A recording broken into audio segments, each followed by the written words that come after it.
Hello my fellow kin, welcome back to the channel and welcome to another unit analysis video. We're actually almost done all of the current unit analyses that could possibly be done for our index, leaving us with just 3, including today's video being the Grimnyr. As always, we'll see who the Grimnyr actually are, find out how to best equip them, how to best use them, discuss some stratagems and combos, and wrap the video up with some important considerations to keep in mind for when you decide to run this unit. But before we go any further, as always, just a friendly reminder that we do have a Discord server up for the channel where you could join free of charge and take part in a like-minded community of Votann players, talk tactics, share photos, and even get your pictures and models featured in my weekly videos, as we see here with this beautifully painted Grimnyr by our Discord user Huntingtown. So if you want in on the fun, don't forget to join the server using the link down in the description below. Alright, so who are the Grimnyr? Well, in the lore, the Grimnyrs act as the closest thing to an actual living ancestor, utilizing advanced technology to channel psychic energy on the battlefield, and also acting as the prime communicator with the Votann AI. On the tabletop, this translates to a technological psyker leader who generates defensive buffs for his units and carries around a couple wound allocating drones.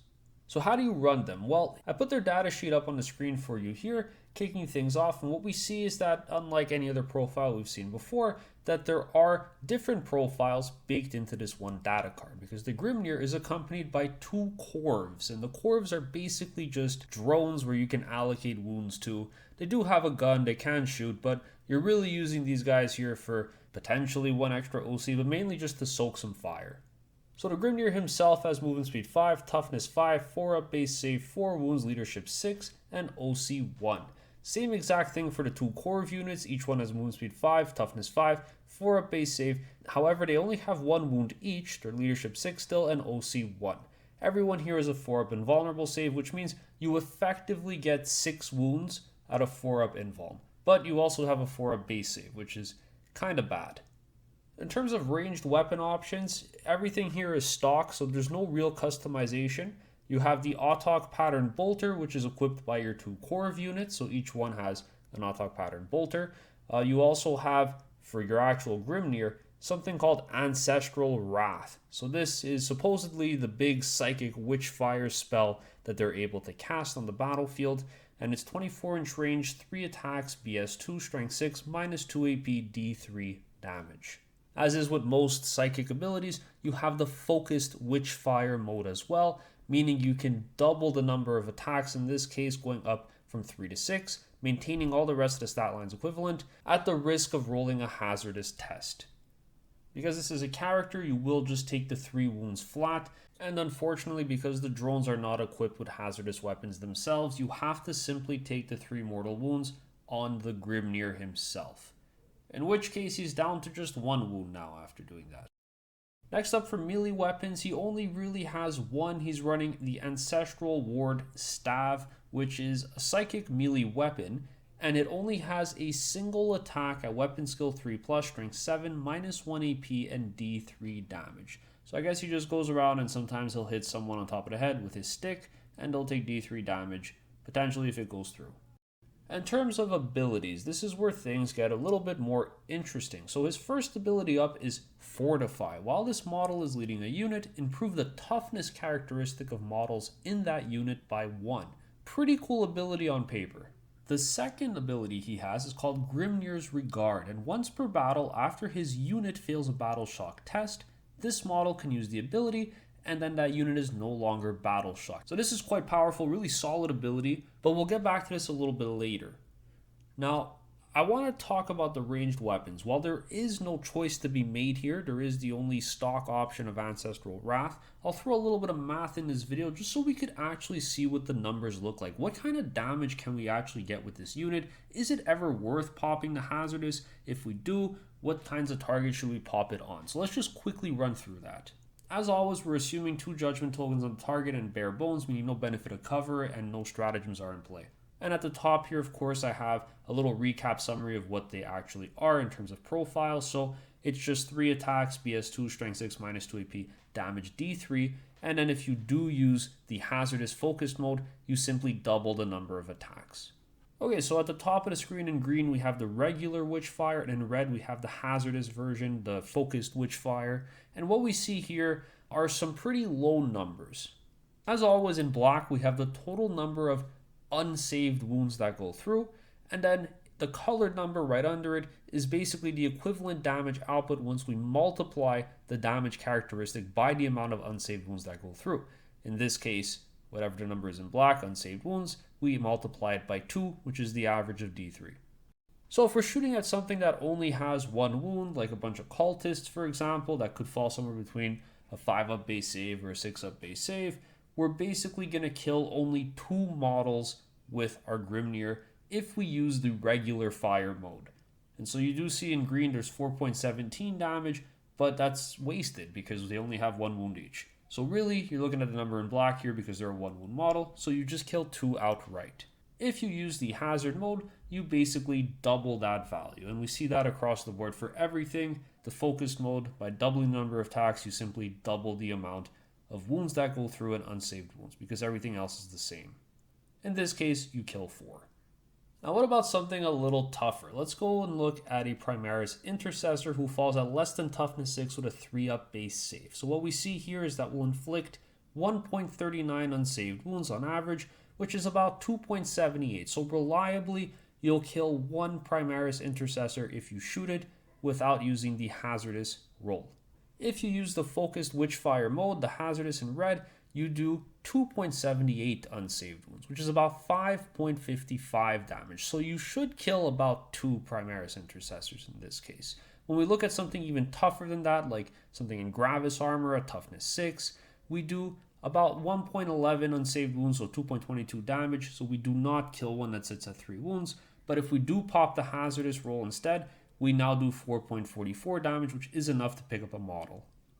And lastly, if we look at something that is significantly tougher, something like Canoptic Doomstalkers or an Imperial Knight who sits somewhere between either toughness 6 to toughness 12 or toughness 12 and beyond, what we see is pretty low damage as you might imagine.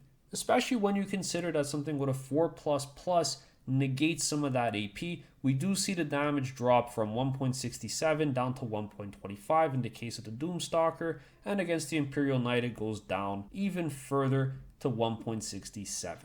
So not the best target for this, not completely terrible though.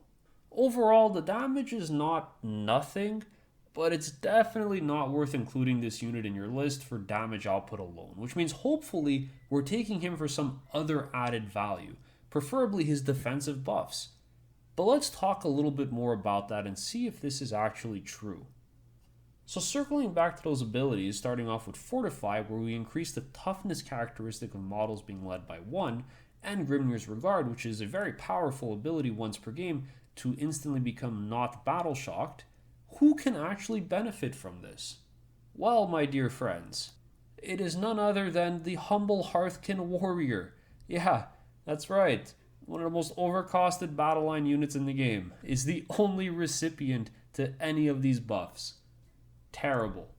So if you do lead this unit, you have a couple of options. You can attach to a full 10 man on the board, which you will never ever do, or you can attach it to the 5 remaining Hearthkin Warriors that are outside of the Sagittar. And why is that? Because he doesn't fit inside of the Sagittar with the unit that he's trying to accompany, because he has 2 drones which for some reason take up seats in the transport. So he can't actually fit inside of the vehicle, which is really detrimental when you consider that everything in Votann is so exceptionally slow outside of our vehicles and our bikes. So we use these Sagittars to stage, we use them to get into position to shoot these warriors out, to try to mass OC an objective, to try to do a secondary action. And when you consider that now you have to rely on them moving up the board on foot if you want to accompany this character with them, it becomes completely unviable.